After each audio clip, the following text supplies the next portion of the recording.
آدم علیہ السلام سے پہلے کی مخلوق اور اینوناکی کا راز، دا کتاب الحنوک سیریز پارٹ نمبر 4 ایپیسوڈ 4۔ بسم اللہ الرحمن الرحیم، اللہم صلی علی محمد و آل محمد۔ السلام علیکم، میں ہوں نبیل شاہ اور آپ دیکھ رہے ہیں نبیل شاہ آفیشل۔ دوستو، کتاب الحنوک دی بک آف اینوک سیریز کی پچھلی قسط نمبر 3 میں ہم نے دیکھا کہ کس طرح بابل مصر اور خفیہ سوسائٹیز کتاب الحنوک اور پرانے علم کے وارث بنے، لیکن سوال اور بھی خوفناک اور حیرت انگیز بن کر ابھرتے ہیں اور پوچھتے ہیں، کیا آدم علیہ السلام سے پہلے زمین پر کوئی اور مخلوق آباد تھی؟ اینوناکی اور واچرز کیا ایک ہی مخلوق ہیں؟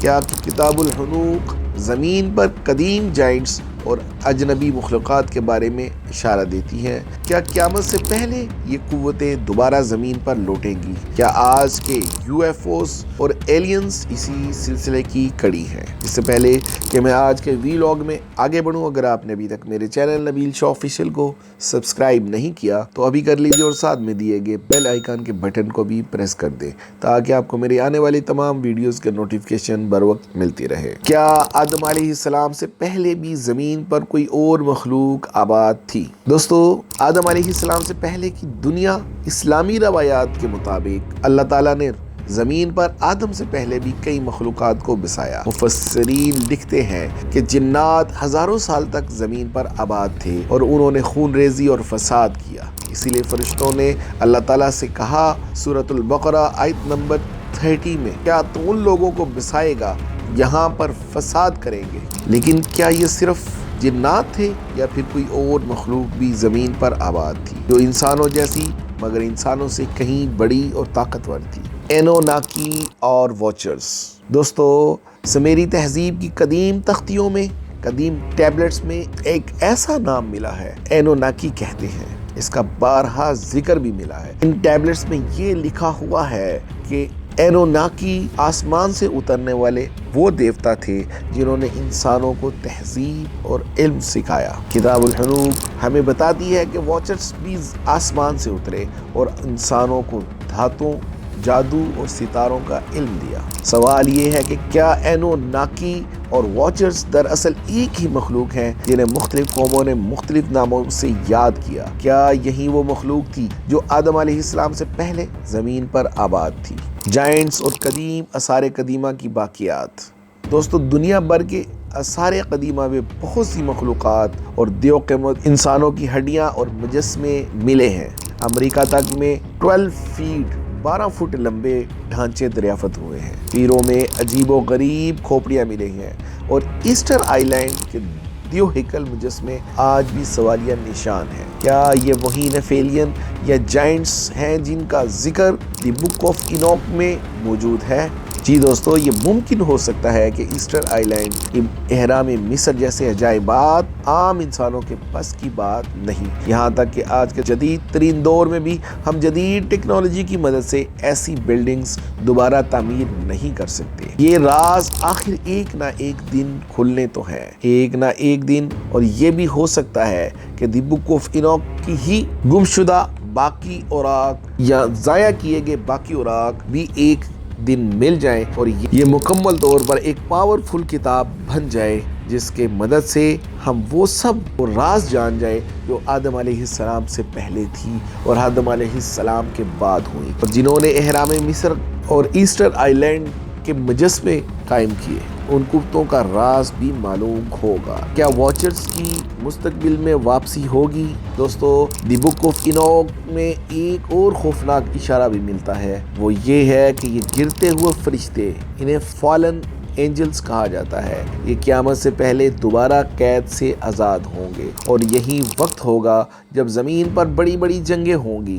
قیامت سے پہلے یہ آخری جنگیں ہوں گی۔ کیا یہی وہ دور ہے جسے ہم آخر الزماں دور کہتے ہیں؟ کیا یہی وہ قوتیں ہیں جنہیں دجال اپنی طاقت کے لیے استعمال کرے گا۔ جی دوستو، دی بک آف اینوک میں ایک اور خطرناک اشارہ بھی ملتا ہے کہ دجال انہی بدروحوں کو دوبارہ زندہ کرے گا اور دنیا میں ان نفیلین کو اپنے ذاتی مفادات کے لیے استعمال کرے گا۔ ایلین اور یو ایف او کا راز۔ دوستو، آج دنیا بھر میں یو ایف اوز اور ایلینز کی خبریں گردش کرتی ہیں۔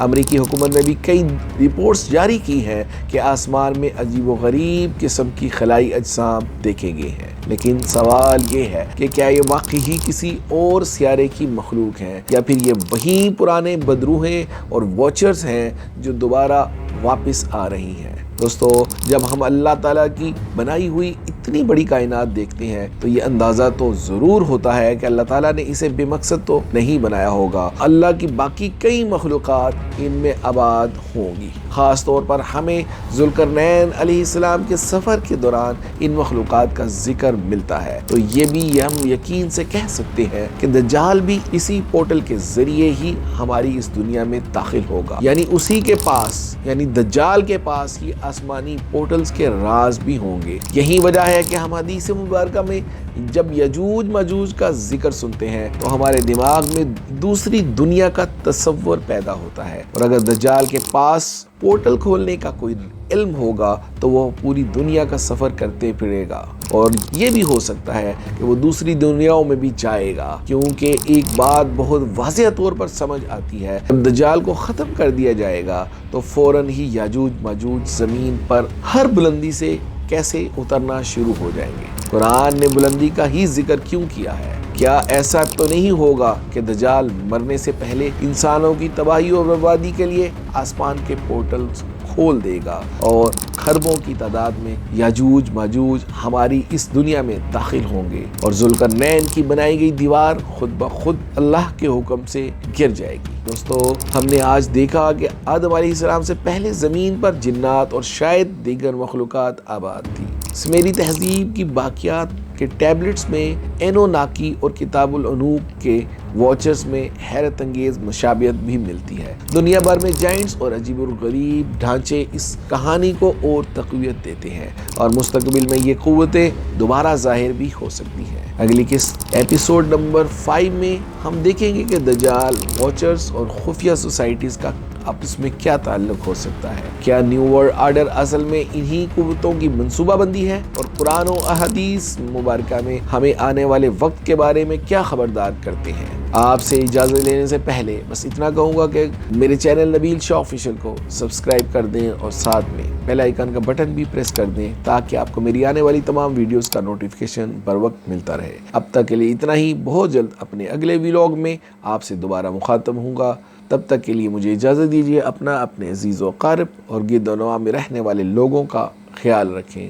اللہ حافظ۔